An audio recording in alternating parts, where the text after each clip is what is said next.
தடவை திருச்சியிலையோ கும்பகோணத்துலேயோ இவர் வர்றாரு, திரு இவி ராமசாமி பெரியார் ஐயா அவங்க வராங்க. உன் பேர் என்ன அப்படின்னு கேட்டார். விஜயகுமார் அப்படின்னு. இவ்வளோ சின்ன பையன் தமிழில் இவ்வளோ நல்லா பேசுகிறேன், நீ என்ன அப்படி சொல்கிற? இனிமேல் உன் பேர் வந்து வெற்றி செல்வன், அப்படியே மொழிபெயர்த்து வெற்றி செல்வன், புலிக்குட்டி வெற்றி செல்வன் நீ அப்படின்னு சொல்லி குட்டி பையனை வந்து இல்லை அவர் சொல்லி வாழ்த்திருக்காரு. என்னன்னா டைரி எழுதுவார், இன்று எனக்கு ஒரு மகன் பிறந்திருக்கிறான், அவனை கடவுள் தான் காப்பாற்ற வேண்டும் அப்படின்னு எழுதியிருக்காரா டைரியில? இன்னைக்கு நான் மந்தவெளியில் ராணிநகர தெரு பக்கமாக போனேன்னா, இங்கே தானே அந்த ஆக்சிடென்ட் நடந்துச்சு, அந்த ஆக்சிடென்ட் மட்டும் நடக்காமல் இருந்ததுன்னா லைஃப் இப்படி மாறி இருந்திருக்காதல்ல, இந்த வீட்டில் தானே இப்படி நடந்துச்சு. அந்த வீட்டை பற்றியும் அந்த வீட்டில் இருக்கவங்கள பற்றியும் நான் குறை சொல்லலை, அந்த நிகழ்வு தான். தெருவாக போய் விஜய் சாரதி அதை கத்திட்டு இருக்கேன்னா அதுக்கு காரணம் அந்த நொடியில் அந்த ஒரு ஆத்மா என்ன டக்குன்னு என்ன பண்ணியிருக்கா, அவங்க அப்பாவுக்கு என்னோடய தாத்தாவுக்கு டெலிகிராம் அனுப்பும்போது சசி அம்மா சசியும் விஜயசாரதியும் நலம் அப்படின்னு டெலிகிராம் அனுப்பியிருக்கார். அவரே பேர் வந்து முடிவு பண்ணிட்டார். சினிமாவுக்கு வந்தது போது அம்மாவோட நேம் சசிகலா, நீங்கள் சொன்ன மாதிரி தான். அம்மா பேர் சசிகலா, ஸோ சசிகுமார் அப்படின்னு பேர் வந்தது. சசிகுமார் சசிகலாங்கிற பேர் அந்த இடத்துல தான் வந்தது. இந்த வெற்றி செல்வன் சசிகுமார் ஆனதுக்கப்புறம் சூரியகாந்தின்னு ஒரு படம் நடிக்கிறாரு, முக்தா சீனிவாசன் சார் அவங்களோட இதில். அந்த படத்தில் வந்து அன்றைக்கி இப்போ நான் ரீசெண்டாக இது ஒரு புது இன்ஃபர்மேஷன் அப்பாவை பற்றி கேள்விப்பட்டேன். இது என்னென்னா சூரியகாந்தி படத்தில் அப்பா வந்து நடிச்சிருப்பாங்க. அந்த படத்தில் வந்து அப்பாவுக்கு ஒரு சாங் ஒன்று இருக்குது, அதுக்கு கொரியோ பண்ணது யார் சொல்லுங்கள்? சாருவாசன் சாரை நான் மீட் பண்ணியிருக்கேன் 2-3 தடவை, சீரியலுக்கும் மீட் பண்ணியிருக்கேன். அவர் பையனாவோ நடிச்சிருக்கேன்னா பேரனா நடிச்சிருக்கேன்னா தெரியல. அப்போ சொல்லுவார், கமல் சசிகுமார் எல்லாம் சாம்கோ மாடியில் தானே இருப்பாங்க, சாம்கோன்னு ஒரு ஹோட்டல், அங்கே மாடியில் தான் எல்லோரும் மீட் பண்ணி. ஆமாம், ஆப்போசிட்டில் இருந்து. இன்றைக்கி எல்லாமே ஜியோகிராஃபி மாறிடுச்சுன்னு வச்சுக்கோங்களேன். இன்றைக்கி அங்கே காவேரி ஹாஸ்பிட்டல் இருக்க இடம். செலிப்ரேஷன்லாம் ஞாபகம் இருக்கா ஏதாச்சும்? செலிப்ரேஷன்லாம் இல்லை, ஆனால் என் பர்த்டே மறக்க முடியாத மாதிரி ஒன்று பண்ணிட்டு போயிட்டார் எங்கள் அப்பா. அவனை கடவுள் தான் காப்பாற்ற வேண்டும் அப்படின்னா என்ன வார்த்தை அது? அப்போ நீ எங்கே போன அப்படின்னு ஒரு கோவம் வரும்ல. சமயத்தில் நான் வந்து இந்த சின்ன தம்பி டே அப்பா அப்படிங்கிற மாதிரி கூப்பிடாத குறைதான் இருக்கும். அப்பாவோட பேர் வந்து கிட்டத்தட்ட 3 பேர் இருக்கு, ஓகேவா? பட் இப்போ இருக்கிற நேம் வந்து அவரா சினிமாக்கு வச்சுக்கிட்டது இல்லையா? ஸோ அதை பற்றி நீங்கள் சொல்லுங்க. அப்பாவுக்கு வந்து குழந்தையில தாத்தா வச்ச பேர் வந்து விஜயகுமார். விஜயகுமார் அப்படிங்கிற அந்த பையன், குட்டி பையன் என்ன பண்ணான்னா, ஒரு தடவை திருச்சியிலையோ கும்பகோணத்துலேயோ இவர் வர்றாரு, திரு இவி ராமசாமி பெரியார் ஐயா அவங்க வராங்க. அவங்க வரும்போது மேடையில் இவர் குரல் சொல்கிறார் அப்பா. அவர் வந்து குரலோட எண்ணை சொல்வார், அந்த எண்ணுக்கான குரலை அப்பா சொல்லுவாங்க. அப்பாவுக்கு அப்பா வந்து 4.5 வயசு இருக்கும், சரிங்களா? 4-5 வயசில் அந்த மாதிரி இதாக போகும்போது நிறைய ரொம்ப லேட்டாக 2 மணி தூங்கி தான் அவர் நிறைய மீட்டிங்லாம் முடிச்சுட்டு வந்திருக்காரு. சொல்லும்போது சொன்னதுக்கு பின்னாடி என்ன ஆச்சுன்னா, அவர் வந்து உன் பேர் என்ன அப்படின்னு கேட்டார். விஜயகுமார் அப்படின்னு.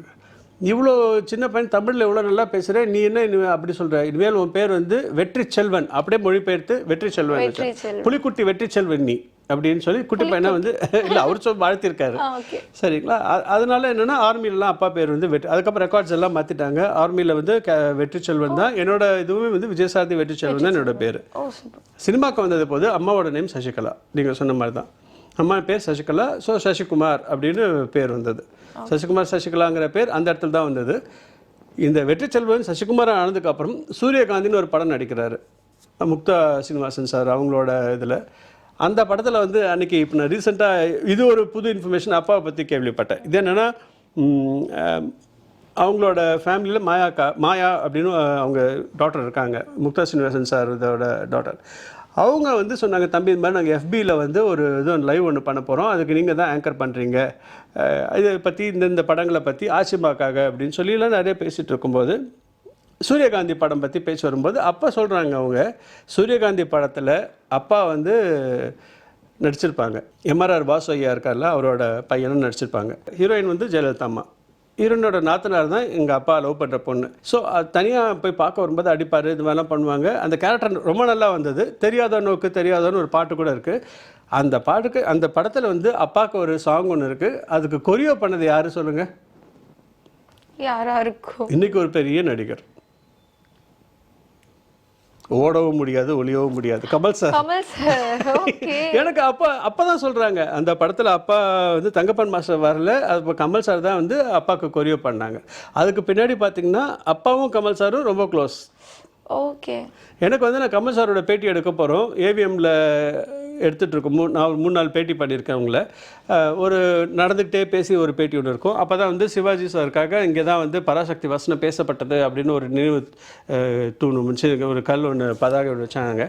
அப்போ வைக்கும்போது அந்த இடத்துல நின்று பேசிகிட்டு இருக்கும்போது இங்கே தான் நடந்தது ஒரு பெரிய மாபெரும் நடிகன் உருவானதுக்கான விஷயங்கள் எல்லாம் பேசிட்டு, வாங்க என் வண்டியிலே வாங்க நீங்கள் அப்படின்னாரு. லொக்கேஷனுக்கு திரும்ப போனோம். நான் என்னென்னு ஃபாதர் இறந்து இத்தனை வருஷம் இருக்குமா அப்படின்னு கேட்டார். ஆச்சு சார், இந்த வருஷம் இவ்வளோ ஆச்சு சார் அப்படின்னு சொன்ன உடனே அப்புறமா பார்த்தா 2 பேரும் நல்லா க்ளோஸாக இருந்திருக்காங்க. சாருஹாசன் சாரை நான் மீட் பண்ணியிருக்கேன் 2-3 தடவை. சீரியலுக்கும் மீட் பண்ணியிருக்கேன். அவர் பையனாவோ நடிச்சிருக்கேன்னா பேரனாக நடிச்சிருக்கேன்னா தெரியல. சீரியல்லையும் நடிச்சிருக்கேன், சைத்தான் படத்துலையும் சந்திச்சிருக்கேன். பேசும்போதெல்லாம் நல்லா பேசுவாங்க. அப்போ சொல்லுவார், கமல் சசிகுமார் எல்லாம் சாம்கோ மாடியில் தானே இருப்பாங்க. சாம்கோன்னு ஒரு ஹோட்டல், அங்கே மாடியில் தான் எல்லாரும் மீட் பண்ணி. ஆமாம், ஆப்போசிட்டில் இருந்து. இன்றைக்கி எல்லாமே ஜியோகிராஃபி மாறிடுச்சுன்னு வச்சுக்கோங்களேன். இன்றைக்கி அங்கே காவேரி ஹாஸ்பிட்டல் இருக்க இடம், அங்கே தான் சாம்கோ ஹோட்டல் இருந்தது, பழைய சாம்கோ ஹோட்டல். அங்கே மாடியில் வந்து இவங்கெல்லாம் மீட் பண்ணி ஒன்றா பேசுவாங்களாம். அதில் அப்பாவும் இருந்திருக்காங்க. எனக்கு இது வந்து சாருஹாசன் சார் சொல்கிறாரு. ஸோ அப்பாவோட மூமெண்ட் எங்கெங்கெல்லாம் போயிருக்கு அப்படின்னு ஜிபிஎஸ் மாதிரி போட்டோன்னா இன்றைக்கி வந்து நடிகர்கள் கிட்டலாம் சந்திக்கும் போது அவங்கவுங்க சொல்கிற ஒவ்வொருத்தர் சொல்கிற தகவல் தான். செலிப்ரேஷன்லாம் ஞாபகம் இருக்கா ஏதாச்சும்? செலிப்ரேஷன்லாம் இல்லை, ஆனால் என் பர்த்டே மறக்க முடியாத மாதிரி ஒன்று பண்ணிட்டு போயிட்டார் எங்கள் அப்பா. என்னென்னா ஃபஸ்ட்டு 2 விஷயம் பண்ணார். ஒன்று வந்து நான் பிறந்த உடனே என்ன ஆச்சுன்னா, என்னோடய பேர் விஜயசாரதின்னு இன்றைக்கி எல்லாமே நானும் தெருவா போய் விஜயசாரதி அப்படி கத்திட்டு இருக்கேன்னா அதுக்கு காரணம் அந்த நொடியில் அந்த ஒரு ஆத்மா என்ன டக்குன்னு என்ன பண்ணியிருக்கா, அவங்க அப்பாவுக்கு என்னோடய தாத்தாவுக்கு டெலிகிராம் அனுப்பும்போது சசி அம்மா சசியும் விஜயசாரதியும் நலம் அப்படின்னு டெலிகிராம் அனுப்பியிருக்கார். அவரே பேர் வந்து முடிவு பண்ணிட்டார். அதுக்கப்புறம் ஒரு பேர் சூட்டு விழா அப்படிங்கிறதெல்லாம் அந்த மாதிரிலாம் இருந்துச்சான்லாம் எனக்கு தெரியாது. ஆனால் அந்த ஹாஸ்பிட்டலில் நான் பிறந்த உடனே அப்பா வந்து இந்த பேரை வச்சுட்டாங்க, சசியும் விஜயசாரதியும் நலம் அப்படின்னு. அதுக்கப்புறம் ஒன்று பண்ணாரு பாருங்க மனுஷன், தீர்க்கதரிசி தான் அவர். என்னன்னா டைரி எழுதுவார், இன்று எனக்கு ஒரு மகன் பிறந்திருக்கிறான், அவனை கடவுள் தான் காப்பாற்ற வேண்டும் அப்படின்னு எழுதியிருக்காரா டைரியில? ஓகே. அதுக்கப்புறம் அவருக்கு தெரிஞ்சதா தெரியலையா, சரி விடுங்க. இல்லை போகலாம், வாட்டர் போகலாம். என்னன்னா அதாவது தாத்தா சொல்லுவாருன்னு சொன்னல, தீர்க்கதரிசி, அவர் சித்த புருஷன் அப்படின்னு சொல்லிட்டு அந்த மாதிரி ஒரு அவர் வார்த்தையை எழுதாமல் இருந்திருந்தா ஒருவேளை நல்லா இருந்திருப்பாரோ, இன்னைக்கு கூட இருந்திருப்பாரோ. ஆமாம், சொல்லுவாங்களே திடீர்னு வந்து பறந்துட்டு இருக்க சுற்றி இருப்பாங்க, நம்ம நினைக்கிறது வந்து ததாஸ்து அப்படின்னு தேவதை சொல்லிட்டே போகும், நல்லதே நானேங்க அப்படின்னு சொல்லுவாங்க அப்படிங்கிறதெல்லாம் இருக்குல்ல. அவர் வந்து ஒரு வேளை வந்து நாங்கள் நல்ல சந்தோஷமாக இருப்போம் அப்படின்னு எழுதியிருந்தால் இன்றைக்கி சந்தோஷமாக இருந்திருப்போம். ஆனால் அது வந்து இன்று எனக்கு ஒரு மகன் பிறந்திருக்கிறான், அவனை கடவுள் தான் காப்பாற்ற வேண்டும் அப்படின்னு என்ன வார்த்தை அது? அப்போ நீ எங்கே போன அப்படின்னு ஒரு கோவம் வரும்ல. சமயத்தில் நான் வந்து இந்த சின்ன தம்பி டே அப்பா அப்படிங்கிற மாதிரி கூப்பிடாத குறை தான் இருக்கும். ஏன்னா முக்கியமான டெசிஷன்ஸ் எடுக்கும்போதுமா லைஃப்பில் அதுக்கு அவருக்கு வேணும் அப்படின்னு ஒரு ஆசைப்படுவோம்ல நமக்கு. இப்போது எனக்கு வந்து என்னோட திருமணம் நடத்துறது அப்படின்னா அக்காவும் அக்காவோட ஹஸ்பண்ட் அவங்க 2 பேர் தான் நடத்துனாங்க. அன்னையிலேருந்து இன்றைக்கு வரைக்கும் நான் எங்கள் அக்காவோட ஹஸ்பண்ட் இருக்காங்கல்ல, அவங்கள வந்து எனக்கு ஒரு அப்பா ஸ்தானத்தில் தான் நான் பார்த்துட்ருக்கேன். அவர் ஏதாவது ஒன்று சொன்னார்னா அதை மீறி நான் செய்ய மாட்டேன். இப்போ இதெல்லாம் பார்க்கும்போதில்ல ஒரு ஃபாதர் ஃபிகர்னு ஒன்று இல்லாமல் வளர்றது அப்படிங்கிறது ரொம்ப கஷ்டங்க. அது பார்க்குறவங்களுக்கு அது மாதிரி இருக்கவங்களுக்கு, இல்லை என்ன மாதிரியோ இல்லை எங்கள் அக்கா மாதிரியோ வீட்டில் யாராவது ஒருத்தர் இருந்தால் கூட நம்ம வளர்ந்துடலாம் சொல்லுவாங்கம்மா. அதெல்லாம் ஒன்றும் இல்லை, டைம் வந்து time is the best healer. அது பிலீவ் பண்ணுறீங்களா நீங்கள்? No sir. இன்னைக்கு நான் மந்தவெளியில் ராணியனதரை தெரு பக்கமாக போனேன்னா, இங்கே தானே அந்த ஆக்சிடென்ட் நடந்துச்சு, அந்த ஆக்சிடென்ட் மட்டும் நடக்காமல் இருந்ததுன்னா லைஃப் இப்படி மாறி இருந்திருக்காதல்ல, இந்த வீட்டில் தானே இப்படி நடந்துச்சு. அந்த வீட்டை பற்றியும் அந்த வீட்டில் இருக்கவங்கள பற்றியும் நான் குறை சொல்லலை, அந்த நிகழ்வு தான். ஸோ டக்குன்னு நம்ம டைம் ஜோனுக்கு, அதுதான் அந்த ஹாரி பாட்டரில் வர போர்ட்டல் மாதிரி திடீர்னு அங்கே போய் அந்த டைம் ஜோனில் போய் உட்கார வச்சுட்டு நம்மளை அதை பற்றி யோசிக்க வச்சிருது.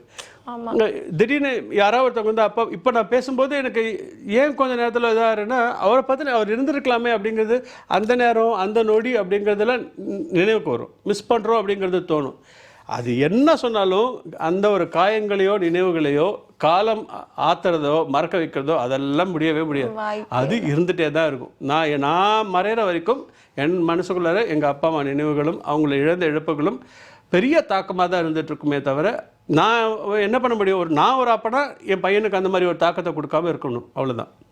அவன் நாளைக்கு போனதுக்கப்புறம் இந்த டே அப்பா அப்படின்னு நிஜமாக சொல்லாமல் இருக்கணும், அவ்வளோதானே தவிர மற்றபடி லைஃப் அப்படியே ஓடிட்டுருக்கு. ஸோ இன்னைக்கு ரொம்பவே நல்ல ஒரு உரையாடலாக இருந்துச்சு. நீங்கள் என்ன சார் நினைக்கிறீங்க நம்ம ஷோவை பற்றி? இல்லைம்மா, அந்த காட்ஃபாதர் அப்படிங்கிற தலைப்பே வந்து ரொம்ப நல்ல தலைப்பு. காட்ஃபாதர்னு யூஸ்வலாக அந்த படத்தில் ஒரு வில்லனாகவும் இருப்பார், நல்லவனாக இருப்பார். அதுதான் நீங்கள் நல்லவரா கெட்டவரான்னு படத்தில் கூட வந்தது நாயகனில். ஆக்சுவலாக அப்பாக்கள் வந்து நம்ம கண்ணுக்கு தெரியாமல் நிறைய பேர் அது அப்பாக்களை பற்றி சொல்லுவாங்கல்ல. ஒரு குழந்தை வாட்ஸ்அப்பில் வரும், மதர்ஸ் டேவை கொண்டாடுறீங்க, விமர்சையாக கொண்டாடுறீங்க, ஃபாதர்ஸ் டேவை யாருமே கொண்டாடுறதில்லை அப்படின்லாம் சொல்லுவாங்க. அந்த வகையில் பார்க்கும்போது ஆமாம், நம்ம தாய்க்கு கொடுக்குற முக்கியத்துவம் எத்தனை சினிமா அப்பா பையனோட ரிலேஷன்ஷிப்பை பற்றி வந்திருக்கு சொல்லுங்கள். ஏதாவது எனக்கு தெரிஞ்சு ரொம்ப குறைவாக தான் இருக்குன்னா தந்தை மகள் அதுனா இப்போ ரீசெண்டாக வந்து அபியும் நானும் வரைக்கும் உங்களுக்கு சொல்ல முடியும். அதுக்கப்புறமா வந்த படங்கள் எல்லாம் கூட அப்பா பொண்ணு ரிலேஷன்ஷிப்பு ஸ்பெஷல் அப்படின்னு சொல்கிற மாதிரிலாம் இருக்குது. விளம்பரங்கள் நிறைய வருது. அப்பாவும் பையனும் மகனும் மகன் வந்து தந்தையை பற்றி நினச்சி பார்க்கறது அப்படிங்கிற ஒரு விஷயம் இருக்குது பாருங்கள், அது ரொம்ப பெரிய விஷயம். எத்தனை பேர் இந்த நிகழ்ச்சியை பார்த்துட்ருக்கீங்களோ அவங்க எல்லாருக்கும் நான் உங்ககிட்ட கேட்குறது என்னென்னா, உங்கள் வீட்டில் உங்கள் அப்பாவும் அம்மாவும் கூட இருந்தாங்க அப்படின்னா அவங்க கூட கொஞ்சம் நிம்மதியான நல்லபடியான நேரத்தை செலவிடுங்க. அவங்கள புரிஞ்சுக்கிறதுக்கு, அவங்க கோவப்படுறது இயற்கை, அவங்களுக்காக கோவப்பட நமக்காக தான் கோவப்படுறாங்க, நாம் நல்லா இருக்கணும் அப்படின்னு தான் சொல்கிறாங்க. இதெல்லாம் வந்து நான் கேட்டு தெரிஞ்சுக்கிறத வச்சு தான் சொல்கிற விஷயங்கள். அதனால் இன்றைக்கி நான் மிஸ் பண்ண பார்த்தீங்களா, அந்த ஒரு இழப்பை கடவுள் உங்களுக்கு கொடுக்கல, அவங்கள வந்து கூடவே வச்சுருக்காங்க. அப்பாவும் அம்மாவும் உங்கள் கூட வச்சுருக்காங்க. அந்த இழப்பை உங்களுக்கு கொடுக்காமல் இருக்கும்போது அவங்கள கூட வந்து கொஞ்சம் நீங்கள் நேரம் ஸ்பெண்ட் பண்ணுங்கள். அப்பாக்களும் சரி, அப்பாக்களா பசங்களை புரிஞ்சுக்கிட்டு நல்லபடியாக இருந்தாங்க அப்படின்னா இந்த காட்ஃபாதர் ஷோ இருக்குது பாருங்கள், அது டைட்டிலுக்கு ஏற்ற மாதிரி எனக்கு வந்து ஃபாதர் இஸ் மை காட் அப்படிங்கிற மாதிரி தான் முடியுது தவிர காட்ஃபாதர் ரிவர்ஸில் தான் இருக்குது. நிஜமாவே வசந்த் டிவிக்கு வந்து இந்த மாதிரி ஒரு முன்னெடுப்புக்கு பாராட்டுகள் தான் சொல்லணும். எல்லாருமே அம்மாவை தான் கொண்டாடிட்டு இருக்காங்கங்க. யார் வந்து காட்ஃபாதர்னு சொல்லிட்டு அப்பாவுக்களை கொண்டாடுறாங்க, அது ரொம்ப குறைவாக இருக்குல்ல. அது வகையில் hats off to Vasanth TV. Thank you sir. Thank you.